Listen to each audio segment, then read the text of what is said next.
Watermelons are packed full of nutrients, vitamin A, vitamin B, and vitamin C. But when I think about that beautiful, juicy red flesh, I think about a sorbet. So at the end of a barbecue, or you're going to visit a friend, maybe you're creating some treats for your kids. A sorbet is something that is nutritious. Now, I'm gonna do a version that uses simple syrup, which uses some sugar.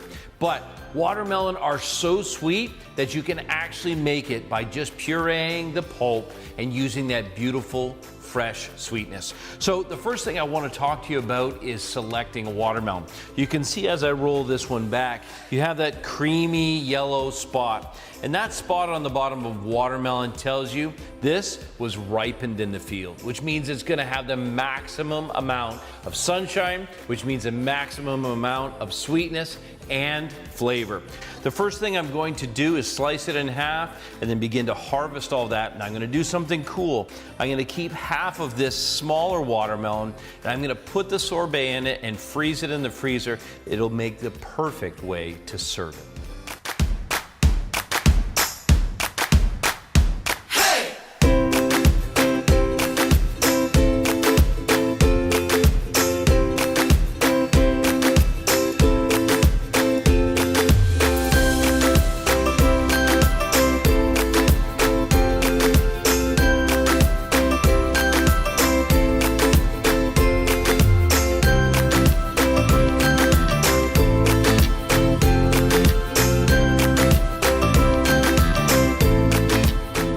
You can see how much of that beautiful watermelon I was able to get in the blender, and only half of a small to medium-sized watermelon.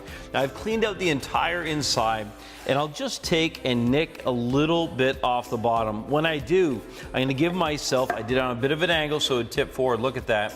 I'm going to put that in the freezer, and then when I'm ready to serve my sorbet, I can make scoops and put it in this, bring it to the table, and it tells the guest immediately what kind of sorbet they're going to enjoy.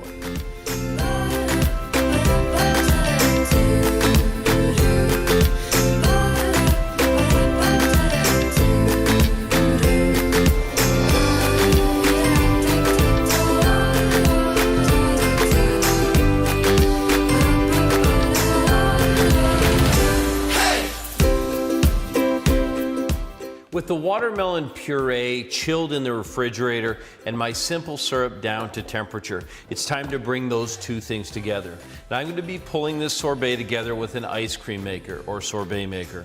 It's really easy to do. Now there's a few other ways that you can get this done.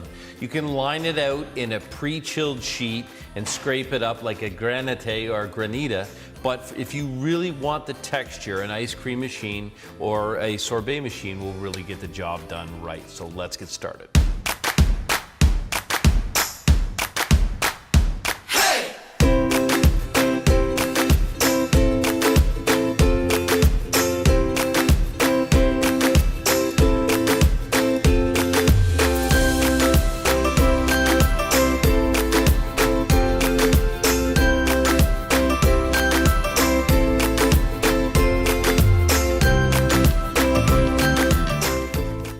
After just 40 minutes in the sorbet machine, this beautiful crystallized watermelon is ready to serve. It's ice cold, it's bright, and the flavor, well, it's like a little slice of summer.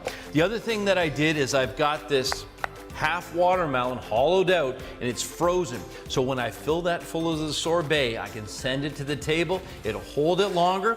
I can't wait any longer. Listen, don't forget to go to watermelon.org to check out this recipe and many more. Until then, enjoy your watermelon.